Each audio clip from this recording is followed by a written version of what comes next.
మార్చాం. మీకు గుర్తుందో లేదో ఈ సన్నివేశం బైబిల్లో? నిర్గమకాండం 33వ అధ్యాయం 15-16 వచనాలు ఈ సన్నివేశం కనపడుతుంది.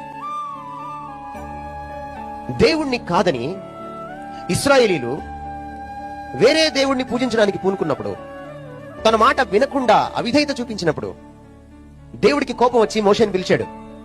ఇశ్రాయేల్ అంటేనే దేవుని ప్రజలు. ఆ రోజున దేవునికి కోపం వచ్చి నీ ప్రజలు అన్నాడు. నా ప్రజలు అనలేదు ఆ రోజు ఆయన. He disowned his people. దేవునికి గౌరవం దొరకని చోట దేవుడు ఉండడు. ఊరికే మీరు ఆరాధన చేసి భజన చేసి మ్యూజిక్ కొట్టే దేవుడు రాడు. I want to tell you this. ఏ సంఘంలో దేవునికి ఘనత దొరుకుతుందో, ఎవరి జీవితాల్లో దేవునికి పెద్దపీట వేస్తారో వాళ్ళు ఒక చోట చేరితే, మీరు చెట్టు కింద చేరినా మీ దగ్గర దేవుడు ఉంటాడు. You know that?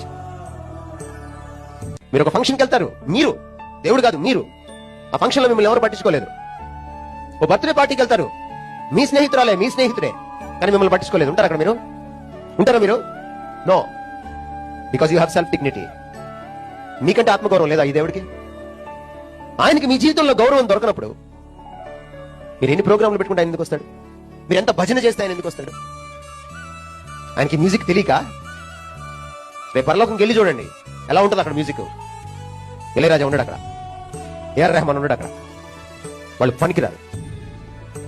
మ్యూజిక్ పుట్టింది పరలోకంలో, ఈరోజు మ్యూజిక్ తాండవిస్తుంది నరకంలో. God is not pleased by your music and your singing and your dress up and your programs.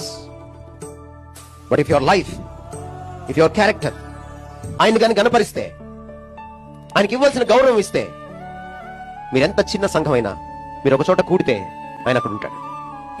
If you honor God, he honors